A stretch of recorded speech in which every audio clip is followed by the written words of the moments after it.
Je dirais en quelques mots que je m'intéressais toujours par les processus de communication dans l'art, mais pas dans le sens traditionnel dans lequel l'artiste produit, on peut dire un message, tableau, sculpture, etc.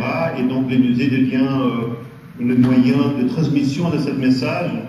J'ai toujours m'intéressé pour bouleverser cette syntaxe, on peut dire, de communication et développer des modèles que j'appelais dialogiques ou intersubjectifs, c'est-à-dire mon modèle, au lieu d'être entre un sujet et un objet, il est basé sur des expériences d'échange entre deux sujets, c'est-à-dire deux personnes, des animaux, des plantes, pas nécessairement humains.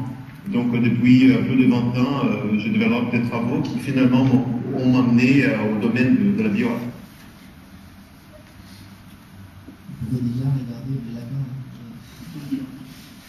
Alors voilà, le scanner, il est tout petit comme ça. D'accord. Et donc je vais l'allumer. Voilà, donc regardez, est-ce que vous pouvez... Oui, on voit très bien, on voit très bien. Hein, il y a un peu de réflexion. Non, Voilà. oui, je vois très bien, oui. Hein.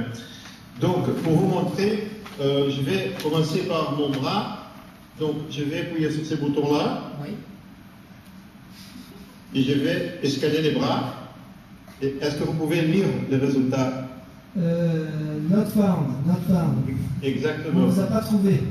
Non, parce que c'est pas dans les bras. Bien sûr. Je vais escaler la poitrine.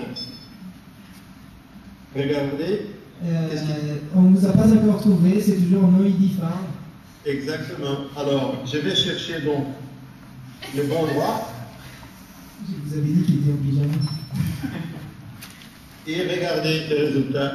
Attendez, on ne le voit pas. Bah, c'est très bien, on voit des chiffres. Donc vous êtes le numéro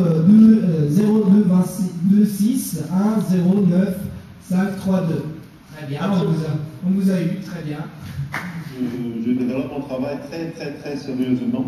Et ce que je présente, ce que je propose, je l'ai fait en tant que tel. C'est-à-dire que si vous considérez par exemple dans le domaine du numérique, les artistes qui travaillaient dans ce domaine aux années 60-70 par rapport au l'impact numérique de notre vie quotidienne aujourd'hui, on aura une idée de ce que je crois que va se passer dans 20 ans, 30 ans, c'est-à-dire que les faits qui on maîtrise très peu, qui on ne connaît pas vraiment ce langage aujourd'hui, ne veut pas dire que dans 10 ans, 20 ans, 30 ans, la situation sera la même.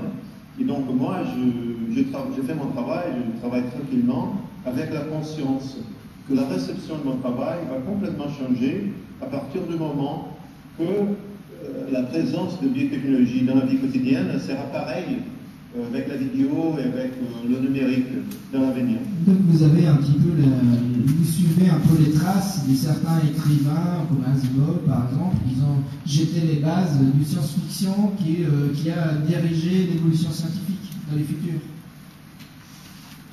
Je m'inquiète moins par rapport à ça, parce que en tant qu'artiste, je fais plutôt mon travail personnel. Et donc, c'est vrai qu'il y a un rapport, il y a un dialogue entre un domaine privé, subjectif, personnel, intime de l'artiste et la société, les inquiétudes de la population dans un sens plus large. Donc, c'est vrai qu'il y a un dialogue. Mais j'espère, on ne peut pas prévoir, mais j'espère que ce qui va vraiment rester, c'est la dimension personnelle, ce que j'apporte pas précisément dans un domaine plutôt social et technique, mais vraiment du côté intime, personnel, subjectif en tant qu'artiste.